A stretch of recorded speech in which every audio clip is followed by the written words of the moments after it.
एवं खान मंत्री श्री नरेंद्र सिंह तोमर से कि कृपया आज के इस शुभ अवसर पर अपने उद्गार व्यक्त करें।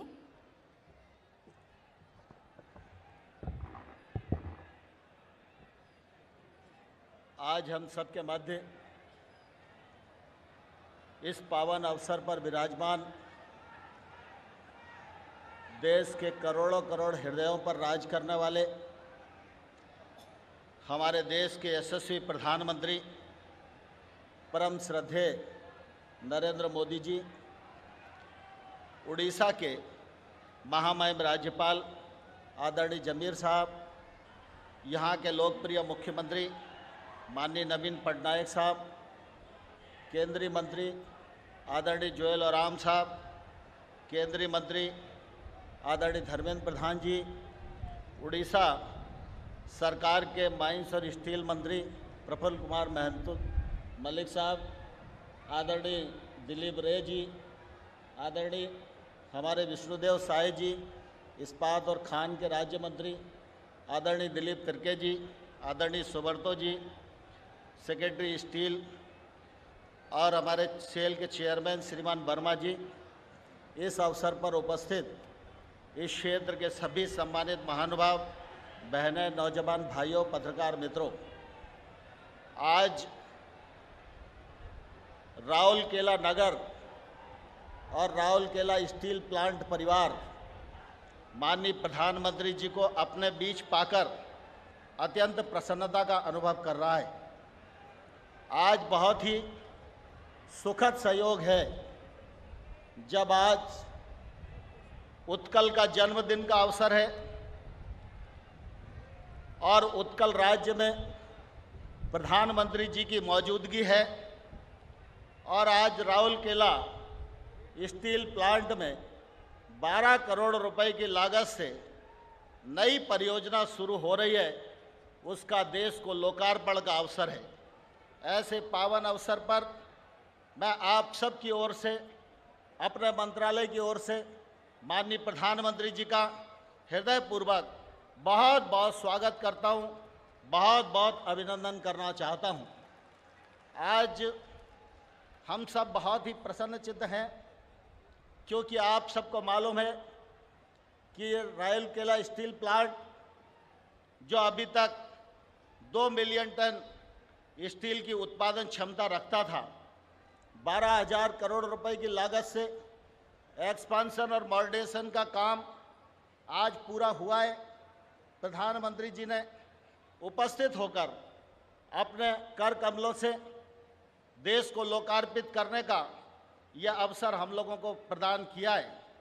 निश्चित रूप से उनकी उपस्थिति से हमारे प्लांट के सभी लोगों का उत्साह बढ़ा है और प्रोत्साहन हुआ है। मुझे पूरा विश्वास है कि माननीय प्रधानमंत्री जी जिस मेक इन इंडिया की कल्पना को लेकर इस देश में द्रुत गति से काम कर रहे हैं, उस गति में इस्पात मंत्रालय और सेल कदम से कदम मिलाएगा और कंधे से कंधा मिलाएगा और आने वाले कल में नरेंद्र मोदी जी के नेतृत्व में इस हिंदुस्तान को विकसित राष्ट्रों की अग्र पांख में खड़ा करने में हम लोग सफल होंगे।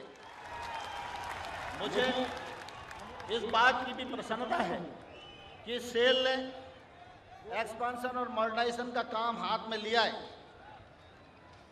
ये काम पूरा होगा। आज राउरकेला का काम पूरा हुआ है। यहाँ की जो कैपेसिटी है वह 2 मिलियन टन से बढ़कर 4.5 मिलियन टन हो गई है और जब ये काम सभी प्लांटों में सितंबर माह तक पूरा होगा तो जो सेल 13 मिलियन टन स्टील की उत्पादन क्षमता रखता है वह सितंबर में बढ़कर 23 मिलियन टन उत्पादन सेल का हो जाएगा। और हम यहीं तक नहीं रुकने वाले। आने वाले कल में नरेंद्र मोदी जी के नेतृत्व में सेल के दूसरा और तीसरे चरण का भी एक्सपांशन प्रारंभ करेंगे। उनकी जैसे ही इजाज़त मिलेगी और हमारी कोशिश है कि 2025 तक सेल 50 मिलियन टन उत्पादन क्षमता वाला स्टील का उद्योग बने। यह देश अनेक क्षमताओं से भरा है, प्राकृतिक संसाधनों से भरा है। 2025 तक हम अपने देश में माननीय मोदी जी के नेतृत्व में 300 मिलियन टन स्टील उत्पादन क्षमता का लक्ष्य पूरा करना चाहते हैं। हम यह भी जानते हैं कि इसके लिए रिसर्च की आवश्यकता है, R&D की आवश्यकता है, और इसलिए मोदी जी की दृष्टि के अनुसार हम सब लोगों ने रिसर्च के लिए भी टेक्नोलॉजी मिशन बनाया है और उसमें सरकार भी सहयोग कर रही है।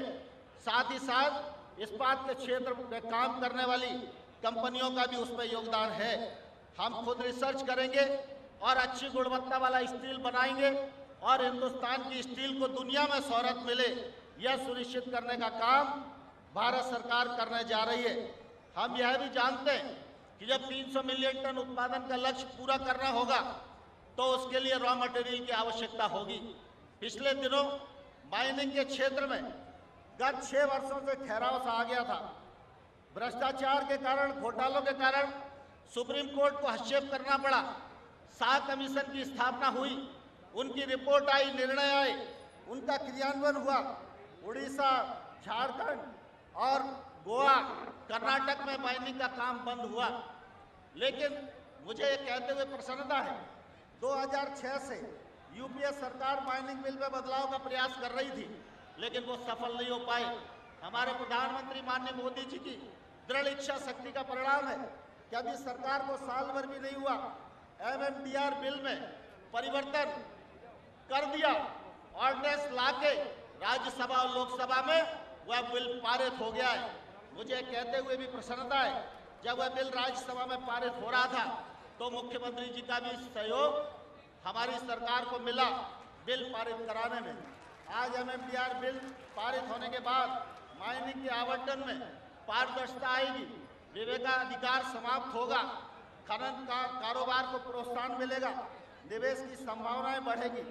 और बंधुओं, यह उड़ीसा राज्य उत्कल राज्य है और इस राज्य में बड़ी मात्रा में अनुसूचित जनजाति के भाई और बहन निवास करते हैं।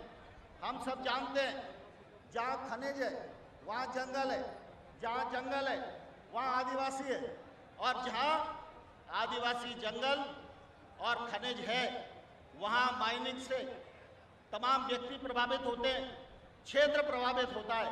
लेकिन इन पर जो प्रभाव पड़ता है उसकी भरपाई करने का ख्याल कभी किसी केंद्र सरकार ने नहीं किया।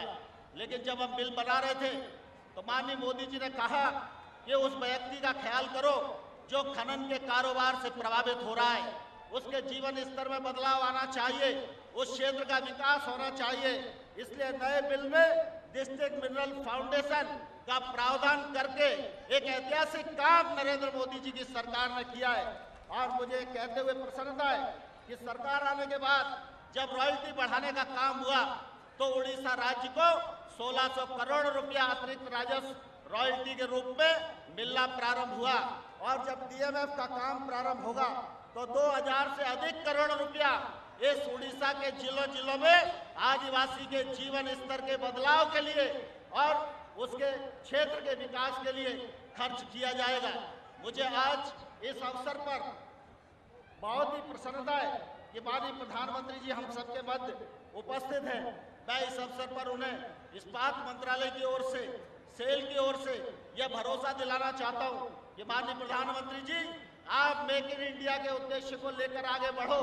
इस्पात मंत्रालय, खनिज उद्योग और सभी लोग मिलकर कंधे से कंधा मिलाएंगे, कदम से कदम मिलाएंगे और इस हिंदुस्तान को विकसित राष्ट्रों की अग्रपात में खड़ा करने में आपके साथ सहयोग करेंगे।